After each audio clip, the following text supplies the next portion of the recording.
Өнгөрсөн 7 хоногт юу болов? Тань эхэлж байна. Миний хинц дарга магна халзан зурвастай. Явцоо. Өнгөрсөн хоногуудад хамгийн их олонний анхаарлын төвд байгаа зүйл бол энэ зүйл юм аа. 2024 оны 4-р сарын 19-нд Улаанбаатар зочид буудал Нис фестивал Нисванес хамтлагийн дуучин Амгаа тайзан дээр дуудуулж байхдаа гэнэт би энэ бацааныг дэмжиж байгаа.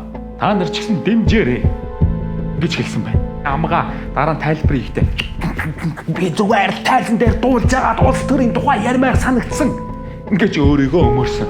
Гэтэ энэ өөрийгөө бүр Seriously, what the fuck are you doing? 2024 оны 6 дугаар сарын 1. Энэ бол их хурсын баярын өдөр байлаа.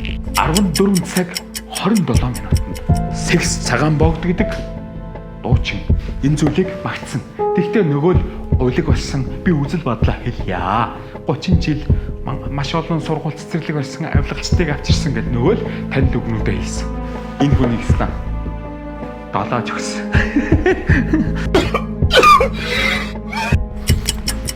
2024 оны 6 дугаар сарын 5 жүжигчин Самдан гих залуу оройн 23 цаг 46 минутанд нэгэн зүйл хийсэн.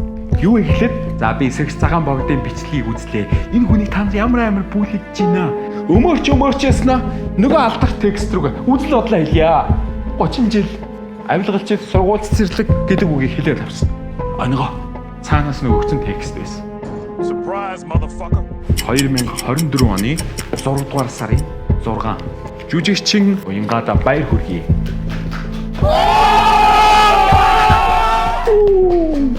Yes! Яасан бэ гэхээр жүжигчин Самдан гэдэг залуугийн одоо видеог стори доо хийгээд өгөөч. Хоол мөнгө өгье. Жүжигчин Уянга тухайн өдрөө хоол мөнгөтэй байсан. Багдуулсан. Үргэлжилж байна. Миний хинц дарга магна халзан зурвастай. Явцоо. Дүгнэлт 1. Инфлюенсерүүд буюу нөлөөлөгчид турж өгөх гэж байгаа юм байна. Хоногийн хоол хүн байна. Тэм учраас цалинтай ээж хөтөлбөр шиг хүүхдийн мөнгө гэдэг шиг инфлюенсерийн тэтгэмж гэж өгвөл таар. Тэгвэл эдгээр чинь хоногийн хоол маал энтэр гээл асуудалд орохгүй шүү дээ. Ийм бала юм хийхгүй шүү дээ. Энэ хүнээс мөнгө аваад сурчлагаа хийж байгаа юм лайтайхан сурчлагаа хийлдэ. Нөгөө өгдсөн л текстийг уншаад робот шиг те.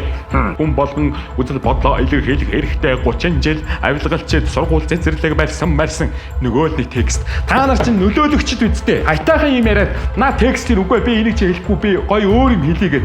Одоо чинь би магтах юм уу те? Миний хинц дарга магна халзан зурвастай. Мянган гишүүдийн дундаас би таныг танин мерс мальсаар надад мөнгө өглөө. Та бол 30 жилийг тэмцэж байгаа бид явцоо.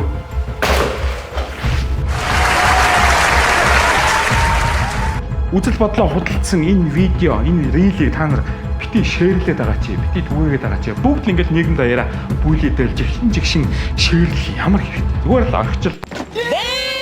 Би үзэл бодлоо илэрхийлэх гэдэг энэ зүйл нь залуучууд үзэл бодлоо илэрхийлэхээс ичих сөрөг нөлөөтэй. Хийхгүй, ичгүй. Та нар итгэл үнэмшилж Монгол ардын нам ч юм ардсан нам хувэн дээр байгаа бол тэрийг чөлөөтэй илэрхийлэх хэрэгтэй. Хинч таныг бүлийдсэн та зүгээр юм зүгээр хай. Дараагийнх нь сонгуулийн оролцоог бууруулах сөрөг нөлөөтэй. Ялангуяа энэ жил сонгуул өгөх насанд хүрсэн хүмүүс ийм муухай тэнэг юмн дээр баг саналаа өгөхөөс ичих хэмжээний ийм муу үр нөлөөтэй байна. Ингэх тусам та нар саналаа өгөх ёстой. Өөрсдийн сайхан ирээдүг, Монголын сайхан ирээдүг бүтээхэд бол та сонгуульдаа идэвхтэй оролцсон.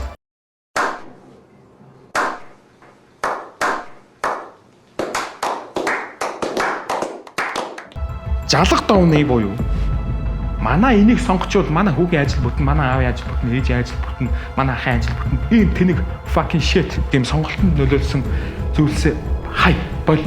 Та нар яах вэ гэхээр нэр дэвшигчдийг бүгдийн судал одоо танаа гэр таалга тогшоод өнөө маргаашгүй ороод ирнэ. Нэр дэвшигчдийн мөрийн хөтөлбөр танилцуулах бүгдийг хогийн саунд хийгээд тэнхтэй байх юм. Зүгээр наадахаа унш. Боловсроо өөрснөө. Монгол улс өнөөдөр яг ийм нөхцөл байдалтай байна. Бид нар хариуцлага нэхэж чаддаггүй. Хариуцлага нэхэхийн тулд өнөөдөр нэр дэвшигчдтэй бүгдэндээ нь очиж уулз. Тэр уулзалтууд дээр нь очиод хүссэн асуултаа асуугаад мөрийн хөтөлбөртөө танилцаад мөрийн хөтөлбөрөөс нь асуух юм байвал энэ таны энэ мөрийн хөтөлбөр чинь биелэх боломжтой юм уу? Биелэгдэхгүй юм уу? Та худлаа хөөсөрсөн юм яриад байна уу? Та энийг яг хийж чадах уу? Амлалтын бүр асуугаад надад чи яг одоо сонгуулийн тойргууд дээр яваад чих зөөлөн байгаа. Тийм учраас асуултаа асуугаад өөрөөсөө хэрэгтэй байгаа мэдээлэл чөлөөтэй ав. Ингэжээч дараа нь бид нар би ингэж асууж байсан шүү дээ. 4 жилийн дараа энэ хүнээс бүгдээрээ хариуцлага нэгтгэх системээр шилжчих юм бол бүгдээрээ сайхан амьдрах. Хамгийн төсөөлт хэлэхэд бид нар өөрснөө сонгуулийн боловсралгүй байна. Сонгуулийн боловсролоо нэмэгдүүлжээж бид нар хөгжин хэнийг сонгох уу, хэн юу амлаж чинь, хэн юу хийхийг зорж ийн гэдгийг мэдчихэж бид нар зөв сонголтоо хийн, бид нар сайхан амьдрна. Та энэ хүрээд өндөрлөж байна.